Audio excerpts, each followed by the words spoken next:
Complex numbers होते हैं उसको डिफाइन करने के लिए आपको एक हेडर फाइल इंक्लूड करनी पड़ती है, hash include complex. We may want the complex number in which the real and imaginary parts are of type float, or for greater accuracy both of type double। Z यहाँ पे हम define कर सकते हैं a plus iota b की form में, a and b may be of float data type और may be of double data type. तो दोनों को हम या तो फ्लोट डिफाइन करेंगे या हम डबल डेटा टाइप डिफाइन कर सकते हैं। On the other hand we are maybe interested in working with Gaussian integers. तो गॉसियन इंटीजर्स जो होते हैं वो आपके इस फॉर्म के होते हैं, ए प्लस आइटा बी की फॉर्म में, a and b belonging to Z. A and b जो होंगे वो आपके मेंबर होंगे जेड के। यहाँ पे आप हमने लिखा है कॉम्प्लेक्स डबल जेड। तो इसका मतलब क्या है कि हमने जेड एक वेरिएबल है, उसको हमने इनिशियलाइज किया है, वो आपका है कॉम्प्लेक्स नंबर डेटा टाइप का है, और हमने यहाँ पे डबल लिखा है। इसका मतलब कि जो रियल एंड इमेजरी जो पार्ट है वो भी आपके रियल होंगे, डबल डेटा टाइप के होंगे। नेक्स्ट जो है कमांड है कॉम्प्लेक्स लॉन्ग डब्ल्यू। तो यहाँ पे हमने एक डब्ल्यू जो है कॉम्प्लेक्स नंबर डिफाइन किया है, लेकिन उसके जो रियल और इमेजरी पार्ट होंगे वो आपके होंगे इंटीजर डेटा टाइप। सो डब्ल्यू इज ए गॉसियन इंटीजर्स। पड़ेगा z equal to complex double, और फिर यहाँ पे आप कोई भी जो वैल्यू आप सेट करना चाहते हैं, जो वैल्यू आपको देना चाहते हैं कॉम्प्लेक्स नंबर में। अगर आप चाहते हैं कि कॉम्प्लेक्स नंबर जो है आपका 4 माइनस 0.5 आइटा है, तो यहाँ पे आपको लिखना होगा ऑर्डर्ड पेयर में, आपको इसको लिखना पड़ेगा। फर्स्ट जो कंपोनेंट है real part, so that will be right in written as 4.0 comma, second जो पार्ट है वो आपका होगा -0.5। तो यहाँ पे हमने जेड जो है उसको हमने इनिशियलाइज किया है और उसकी वैल्यू है आपकी 4 माइनस 0.5 आइटा। सिमिलरली डब्ल्यू जो है गॉसियन इंटीजर आपको डिफाइन करना है, तो डब्ल्यू को हम लिख सकते हैं कॉम्प्लेक्स लॉन्ग, और ये हमने लिख दिया 6,2। तो यहाँ पे जो डब्ल्यू जो आपका जो गॉसियन इंटीजर था, तो वहाँ पे आपकी जो वैल्यू है वो आपकी सेट हो गई है 6 + 2 आएगा। क्या करेंगे, to create a complex double we use the type name.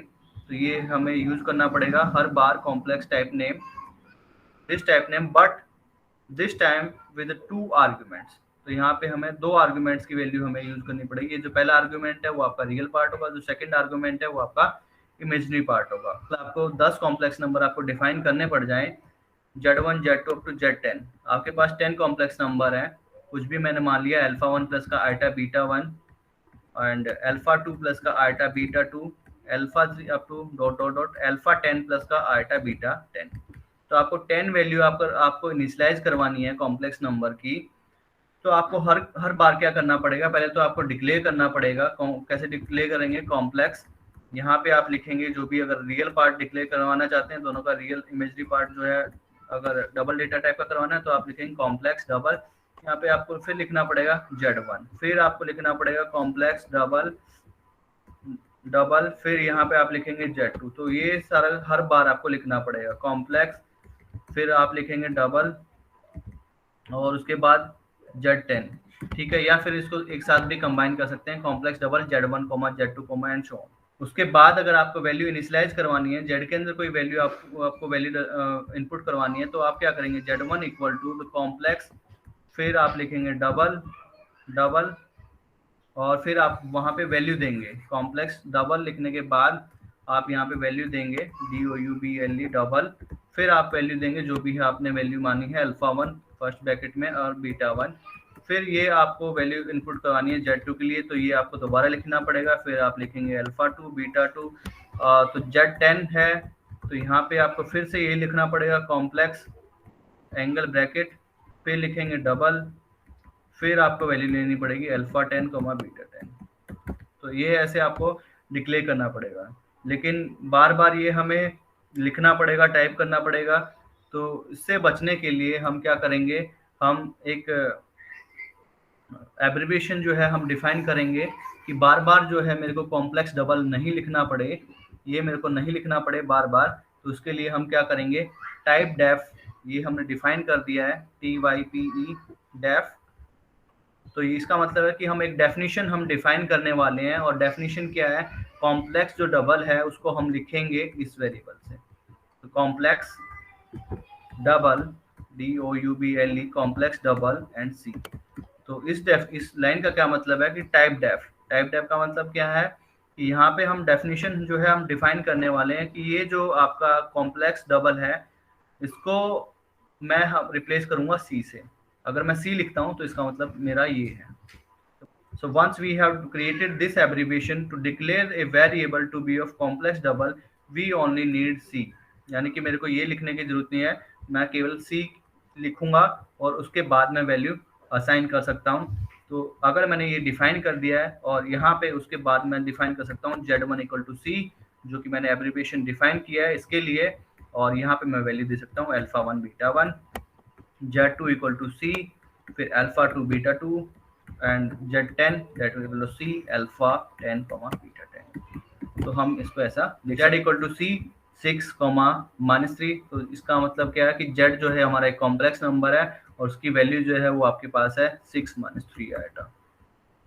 Now अगर मैं वैल्यू को प्रिंट आउट करता हूँ सी आउट से कमांड से, तो it gives the value 6 -3 on the computer screen. अब अगर आपको कॉम्प्लेक्स नंबर डिफाइन करना है तो उसके लिए आपको हेडर फाइल यूज करनी पड़ेगी। उसके लिए हमने यूज किया है हैश इंक्लूड कॉम्प्लेक्स। तो ये है आपको हेडर फाइल इंक्लूड करनी पड़ेगी कॉम्प्लेक्स नंबर डिफाइन करने के लिए। उसके बाद है using name space STD. Comments में हमने लिखा है कि program to illustrate the use of complex number define कर दिया है टाइप डेफ। तो हम डेफिनेशन हम डिफाइन कर रहे हैं, कॉम्प्लेक्स डबल को हम किससे रिप्लेस कर दिया, सी से हमने इससे रिप्लेस कर दिया है। उसके बाद मेन बॉडी जो है प्रोग्राम की वो स्टार्ट होती है। उसके अंदर हमने डिक्लेयर किया है इंटीजर मेन, और सी जो है आपका एक कॉम्प्लेक्स नंबर है सी। सी यहाँ पे अब इस सी का क्या मतलब है कि कॉम्प्लेक्स डबल सी। तो सी हम लिखेंगे तो इसका ऑटोमेटिकली ये मतलब है कि कॉम्प्लेक्स हम एक वेरिएबल डिक्लेयर करने वाले हैं और वो आपका जो है डबल डेटा टाइप का होगा। तो यहाँ पे मैंने लिखा सी एक्स और 3,4। तो यहाँ पे मैंने दो काम किए हैं। यहाँ पे मैंने कॉम्प्लेक्स नंबर लिखा भी है, यानी कि मैंने एक वेरिएबल डिक्लेयर किया है एक्स, जो कि आपका कॉम्प्लेक्स नंबर डेटा टाइप का है, और डबल डेटा टाइप जो है उसके रियल पार्ट और इमेजिनरी पार्ट जो है वो डबल डेटा टाइप के होंगे। और यहाँ पे मैंने वैल्यू इनिशियलाइज भी कर दी है 3,4। तो इसकी जो वैल्यू है x वो आपका एक कॉम्प्लेक्स नंबर है, इट शोज 3 + 4 आएगा। उसके बाद मैंने क्या किया, एक कॉम्प्लेक्स नंबर दोबारा डिक्लेयर किया है, वो है आपका z। फिर z के अंदर हमने एक वैल्यू इनिशियलाइज की है यहाँ पे कॉम्प्लेक्स से टाइप कॉम्प्लेक्स डबल, ये सी का एब्रिविएशन हमने यहाँ पे यूज किया है।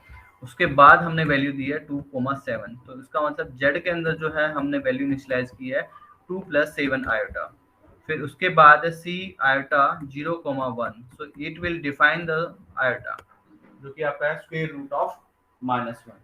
आउट z की वैल्यू हम प्रिंट आउट कराएंगे on the computer screen by this command z। तो z के अंदर जो वैल्यू हमने इनिशियलाइज की है, z के अंदर वैल्यू आएगी आपके 2 + 7 आइटा। तो ये आपकी वैल्यू जो भी कंप्यूटर स्क्रीन पे शो करेगी 2,7। अगर हम इसको रन कराते हैं तो यहाँ पे वैल्यू आएगी z इक्वल टू, फिर ये जो वैल्यू है z के अंदर हमने स्टोर की है 2 + 7 आइटा। तो कंप्यूटर स्क्रीन पे ये वैल्यू आएगी 2,7। उसके बाद कर्सर जो है नेक्स्ट लाइन में जाएगा x इक्वल टू उसके बाद x की वैल्यू जो है वो आपकी शो करेगा। तो x की वैल्यू जो है वो है आपकी 3 + 4 iota. So it will be shown in the order pair 3,4। Now cursor move to the next line. उसके बाद z + x है, तो ये क्या करेगा, इन दोनों को ऐड करेगा, विल शो दैट 5। तो z + x जो वैल्यू आएगी वो आएगी आपकी 5 + 11 आइटा। बट कंप्यूटर स्क्रीन पे क्या प्रिंट आउट होगा 5,11। उसके बाद हमने लिखा है z मल्टीप्लाई करेंगे हम x के साथ। तो z को हम मल्टीप्लाई करते हैं x के साथ। Your value will be shown on the computer screen will be -22,20 करेंगे z डिवाइडिंग बाय x। ये आपकी वैल्यू आएगी 34/25 -13/25। This will be the z is 5.-4 iota. It means they are double data types.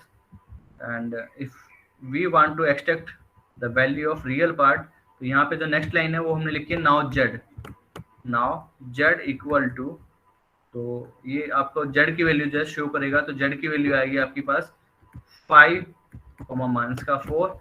और उसके बाद जो नेक्स्ट कमांड हमने लिखी है the real part of z is, तो यहाँ पे ये प्रिंट आउट होगा the real part of z is. उसके बाद ये जो कमांड है उस कमांड का क्या मतलब है z.real। तो ये रियल पार्ट आपको शो करेगा। So real part is 5। Now and same line में चलेगा कंटिन्यूशन में, and the imaginary part is.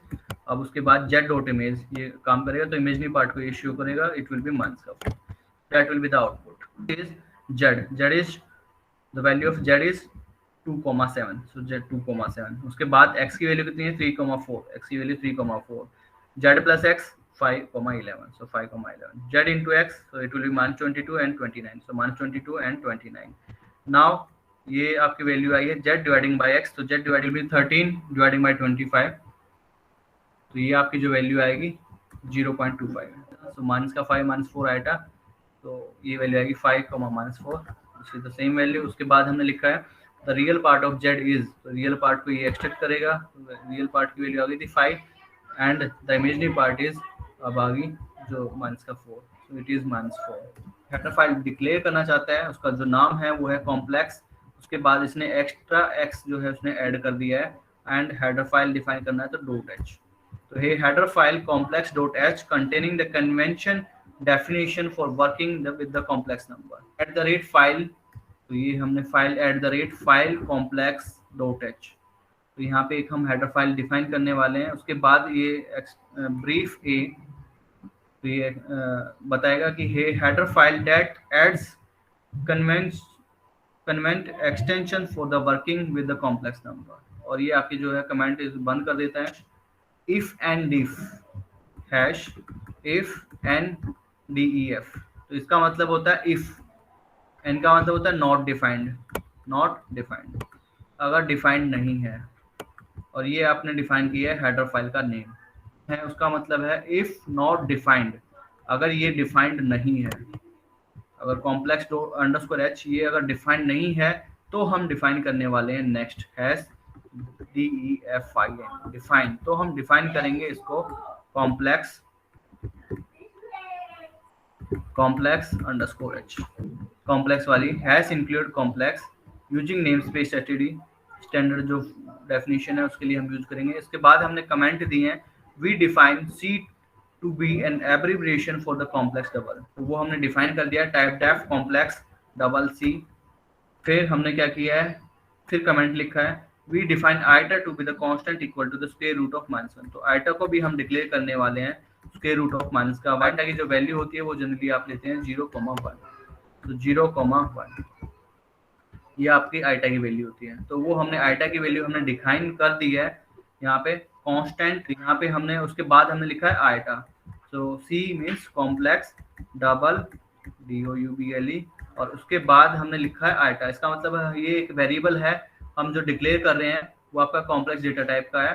और कैसे हमने इसकी वैल्यू दी है, उसके अंदर हमने वैल्यू दी है C, तो इसको हमने इनिशियलाइज भी कर दिया है C 0 डॉट उसके बाद (1 डॉट, यानी कि ये आपका जो नंबर है 0 आइटा 0,1, इसको हमने यहाँ पे वैल्यू भी दे दी है। इसलिए यहाँ पे एक वेरिएबल हमने डिफाइन किया कॉम्प्लेक्स डेटा टाइप का, और उसकी वैल्यू भी हमने इनिशियलाइज कर दी है बाय गिविंग द वैल्यू 0,1, और ये हमने लिखा कॉन्स्ट, इसका मतलब ये जो है वैल्यू जो है आइटा की जो वैल्यू है वो कांस्टेंट रहेगी, और वो वैल्यू रहेगी आपकी 0,1 थ्रू आउट द प्रोग्राम, ये कभी भी चेंज नहीं होगी प्रोग्राम में। ये आपका है एंड इफ, यानी कि एंड ऑफ जो हमने डिफाइन किया था फाइल, तो ये है आपका एंड ऑफ फाइल।